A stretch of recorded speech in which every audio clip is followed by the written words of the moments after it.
Hello students and welcome to the lecture. So students, as we know that we are covering the union and its territories, alright? And basically these are the topics which we have scheduled for the discussion under this particular series, like the introduction part, like the union of states, like the parliament's power, like the exchange of territories, and like the evolution of states and the UTs. Alright? These are the topics which we have scheduled for the discussion under this particular series. And basically, what topics we have completed so far? We have done with the introduction part, union of states, parliament's power, and the exchange of territories. So basically, what left with is the evolution of state and the union territories. So we will start from where we had left in the previous lecture. Till here, we had covered in the previous lecture. So now we are going to start with the Dhar Commission and the JVP Committee. All right. So basically, what happened, as I have told you, when we got independence, all right, when we got independence from the Britishers, the another thing which we are going, or you can say which we were going through, was that the reorganization.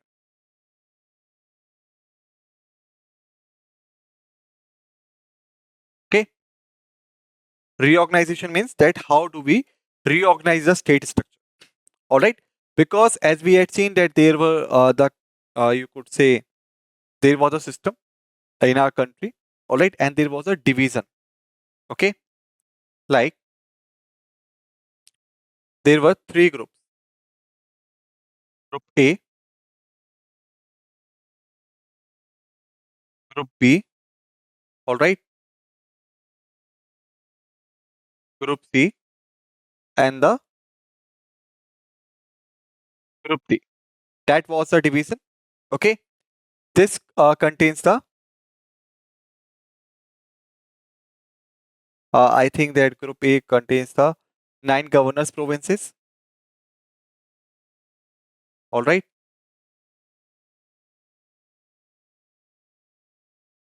Governor provinces we have. All right. In Group B, basically we had the princely states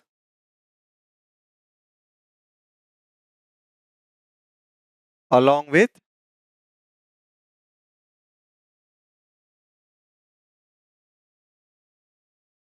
legislatures. In Group C, basically we have the chief ministers provinces.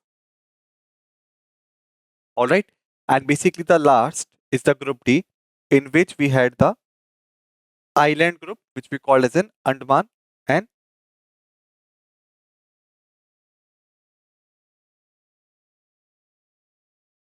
Nicobar Islands. All right. So you could say that that is the thing.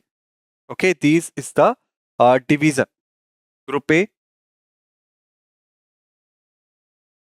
Group B, Group C, and Group D. All right. So now we are going to see that was what was the strategy we had adopted for the reorganization of state. So first is the Dhar Commission and the GVP Committee. The integration of princely state with the rest of India has purely an ad hoc arrangement. So what does it mean? Basically, as we had discussed, that there were totally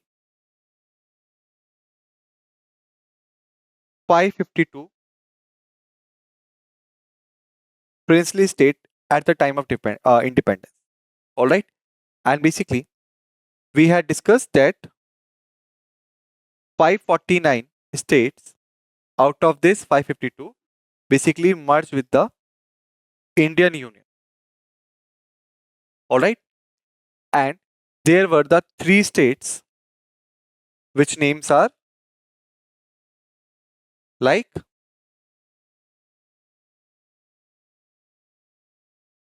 Hyderabad,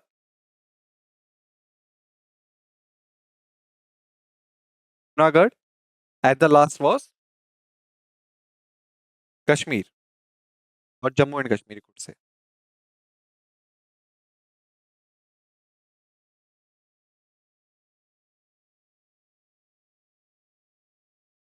Okay. These were the three princely states which were left, and these were later merged with India, like Hyderabad through the police section. All right. Junagadh through the referendum.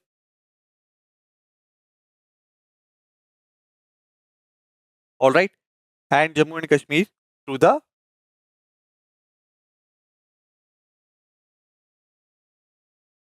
instrument of accession. Got it? These were the things.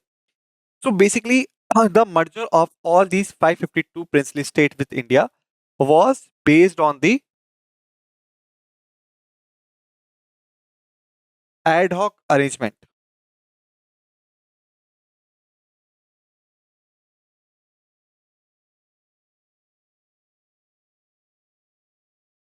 Ad hoc arrangement. So now the question is, what do we understand by the word ad hoc arrangement? Like, what was the meaning of this? So basically, if we try to decode it, then what we will find that purely based on conditions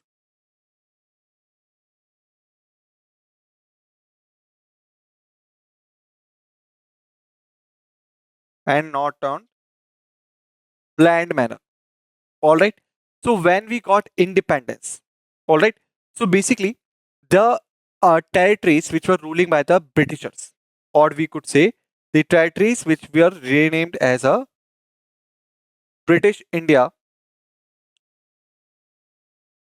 or which were directly under the control of Britishers, these territories were handed over to the newly independent India, and the rest 552 princely states were got the you can see the chance whether to merge with India, Pakistan, or remain independent. All right, but as we know that these 552 princely states were later merged with India, but in the provisions, or you can say in the Indian Independence Act 1947, there was no proper arrangement for the merger of these states. All right, and the merger of these states and the reorganization of these states were basically purely based on the planned manner or the prevail condition. All right, so that's why it is written down here that this was based on the ad hoc arrangement. Got it? So there has been a demand from the different regions, particularly South India, for the reorganization of states on the linguistic basis. Linguistic basis signifies the language of area or region. Okay, so you could say the states or the territories which were in the southern part of the India, they were asking that the reorganization of state should be based on the language of area. All right, like if someone is some region is of Telugu, then that will be Telugu state. Tamil, then Tamil state. Kannada, then Kannada state.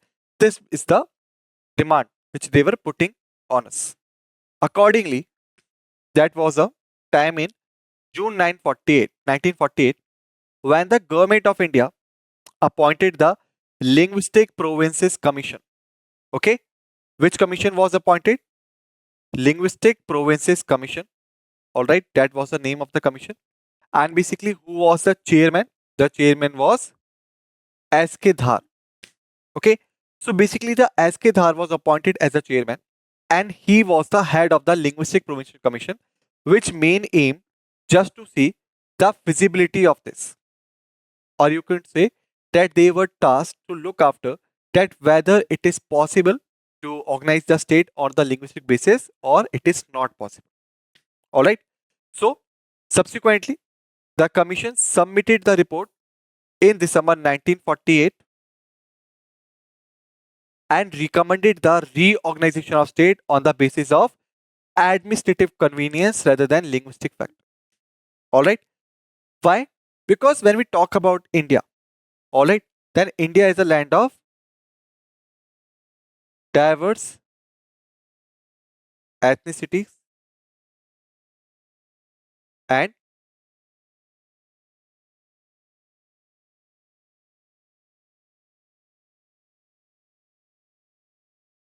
different languages. Diverse ethnicities and different languages.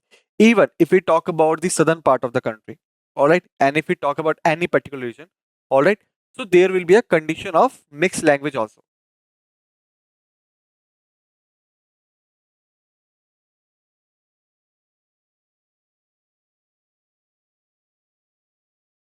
All right, that's why the Dhar Commission said that it is not so very much feasible that we should divide the state or we should reorganize the state on the linguistic basis. Why? Because there is so many languages, so many accents, so many ethnicities prevail in India, and if we go to divide the India on the basis of this, then there will be a so many divisions. So rather than dividing the India on the basis of a linguistic factor, we must divide the country on the basis of administrative convenience. Okay, this created much resentment and led to the appointment of another linguistic provinces committee by the Congress in December 1948 itself to examine the whole question fresh. So basically, what happened, like the Dhar Commission said, we could not reorganize the state on the linguistic basis. Why? I had told you. But here's the thing, like the report of Dhar Commission was not so welcoming on that time. So that's why another linguistic provinces committee was appointed, and the time period was in December 1948.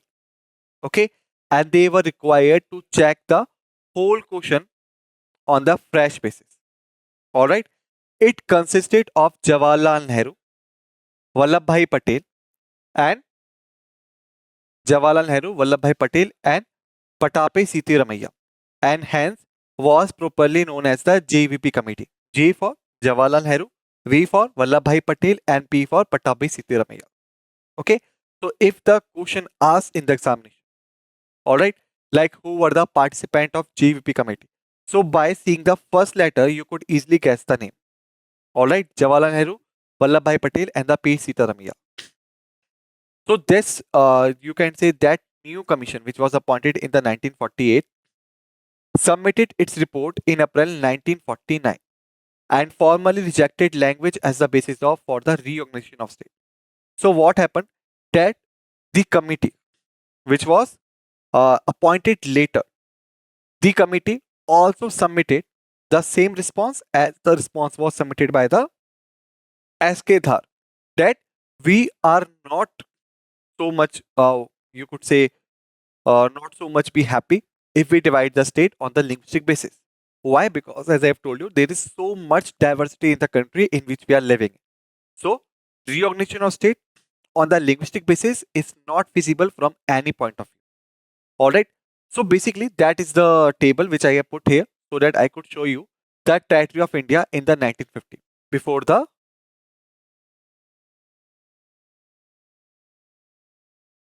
reorganization of states. All right. So basically, if we talk about part A, which was for the governor, so the states were Assam, Bihar, Bombay, Madhya Pradesh, Madras, Odisha, and Punjab. All right. These were the states which were under the part A. Thereafter, if we talk about part B, which were the princely states but having the legislatures. These states were the Hyderabad, Jammu and Kashmir, Madhya Bharat, Mysore, Patiala in East Punjab, Rajasthan, and the Saurashtra. All right. And the states which were in part C and basically having the chief minister system, these states were Ajmer, Bhopal, Bilaspur, Kuch Behar, Kurk, Delhi, and the Himachal Pradesh. That is number 6. All right. And as we had discussed, that basically Andaman and Nicobar was separated and alone in the party. So that was the division which we had. All right. States I have shown you. All right. Who was governing the state? In the case of part A, the governors were governing the state. In the case of part B, these were the princely state, but having the legislature council. In the part C, they were governing by the chief minister, and part D contains the Andaman Nicobar Islands. Okay, these are the other states of the same, like United Provinces, West Bengal, part B, Travancore, Cochin, Vindhya Pradesh, Tripura. Part C, Kutch and Manipur. Part D, nothing, because Part D had only single state. Alright. Thereafter, another table which we could see here is the original parts of the constitution dealing with the states and territories. Okay. So first is the part 6th, the state in part A of the first schedule. Okay. That covered article from 152 to 237. All right. That is an important information. Thereafter, another thing which we could see here is the states in part B of the first schedule.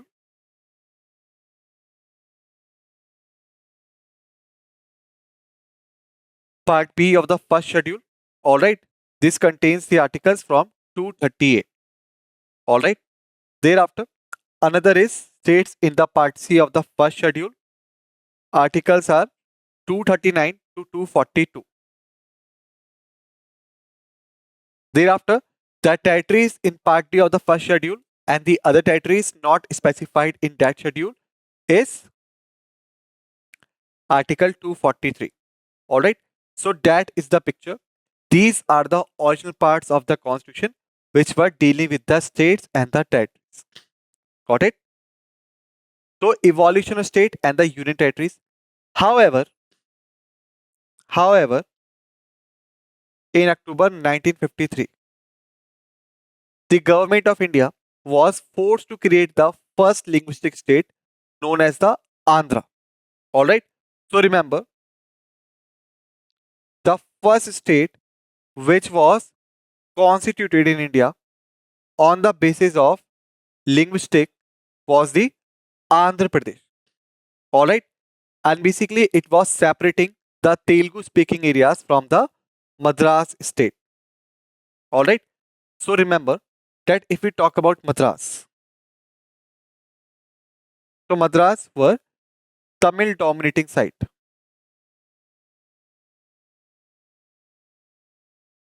All right. And the Andhra region, which was created later by the government. All right. That was a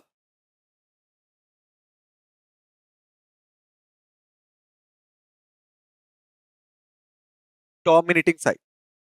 All right. This followed a prolonged popular agitation and the death of Potti Siralamullu, the Congress person of standing after a 56-day hunger strike for the cause. Alright, so this action was taken in the light of the death of Potti Siramullu. Alright, he was a Congress person who took 56 days hunger strike for the cause of creation of the state.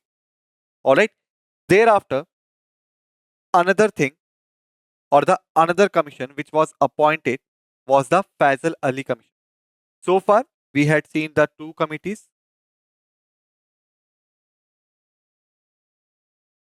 Dhar Commission, then the another one was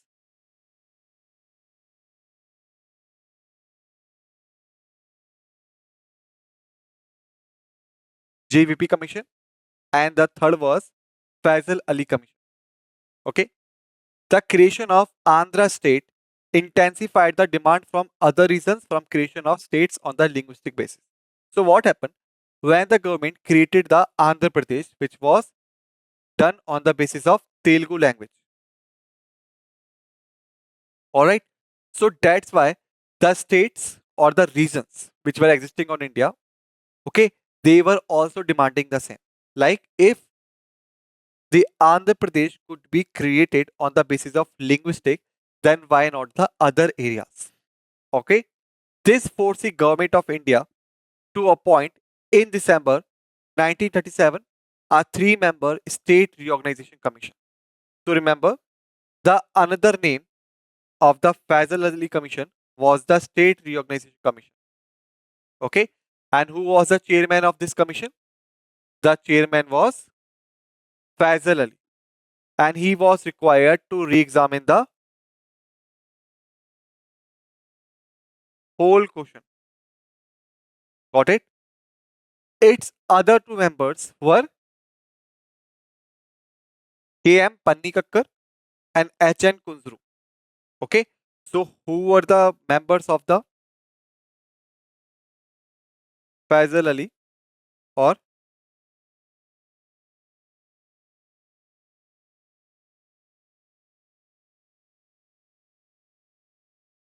State Reorganization Commission? Who was a member of this? First is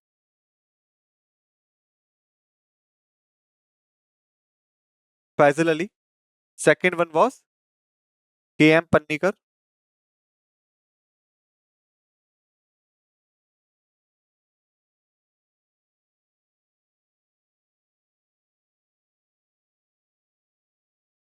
And the third one was H.N. Kuzru.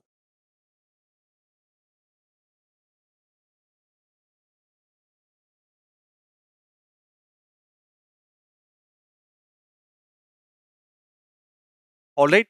So these were the three members of the Faisal Ali Commission or the State Reorganization Commission. Okay. And they were appointed to check out the question again that whether it is feasible to reorganize the state on the basis of linguistics. What was the time period on which this commission was appointed? September 1955. Okay. So basically, it rejected the theory of one language, one state. It means that the state should be organized on the basis of prevailing language. So as I have told you, there are many languages or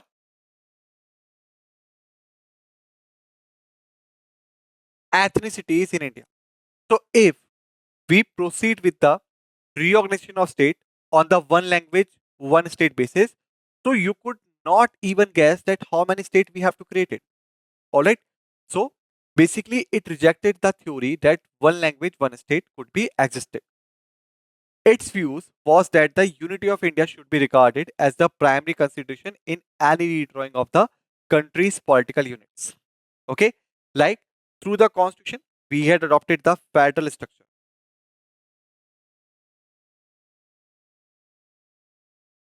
It means the central government is different from the state government. That is the thing. All right, but for this we have to create the states or we have to reorganize. So basically, what was the point of view of Faisal Commission? They said that we must protect the unity of India. We must protect the unity of India if we want to redraw the country's political unit or reorganize the country's politics. Okay, so basically, it identify the four major factors that can be taken into the consideration or in account in any scheme of the reorganization of states. First factor is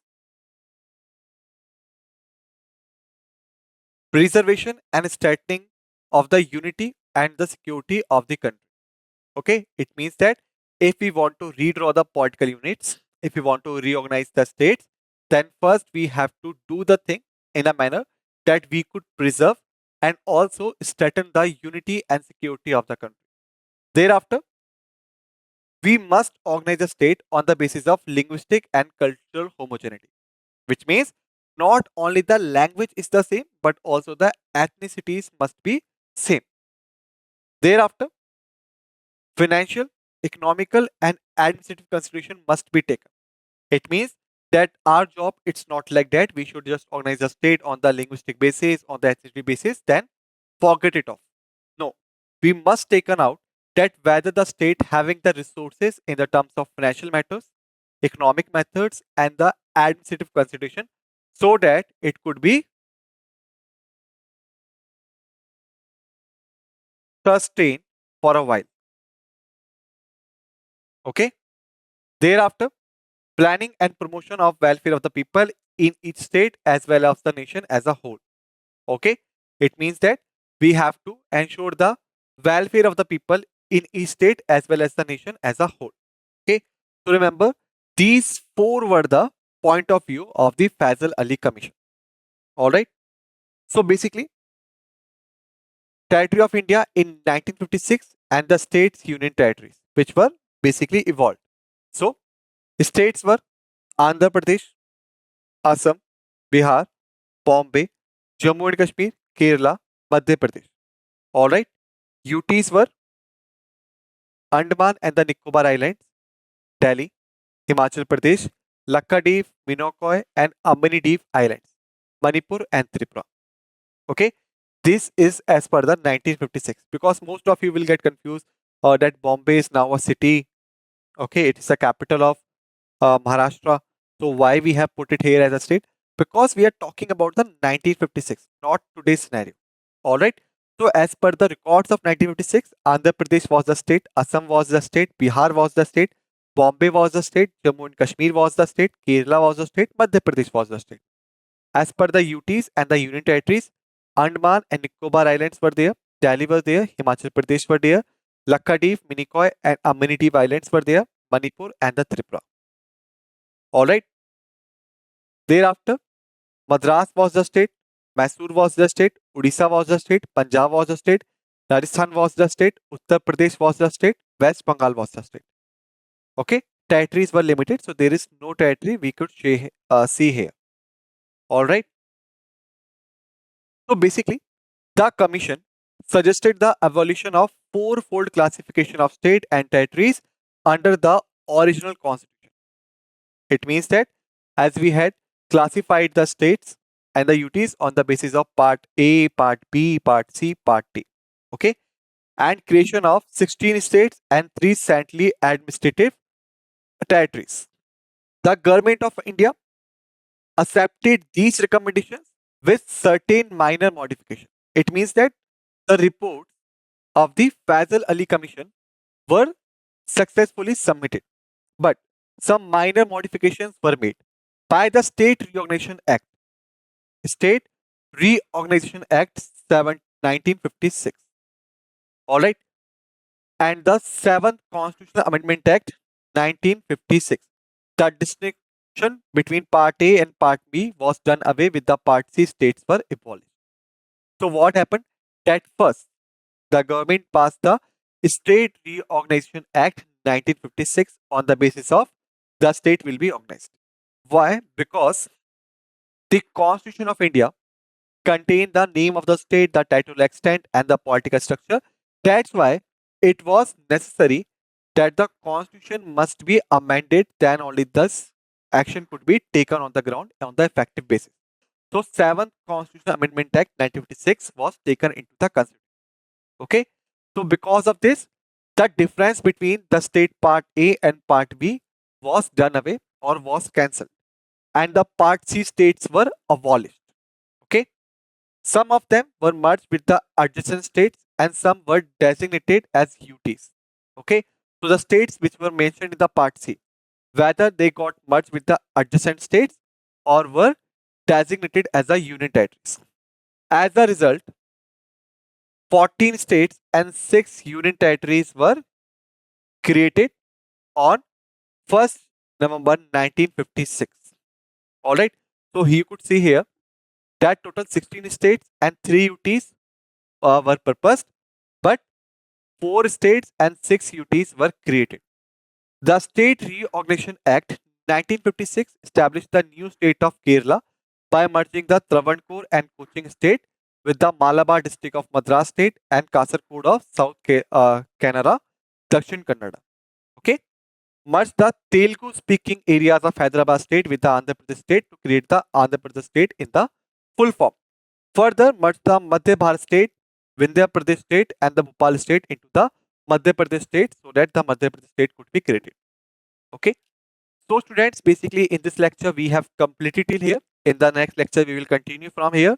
Till then, just revise all the facts and figures which we have discussed in this lecture. Be ready for the another lecture.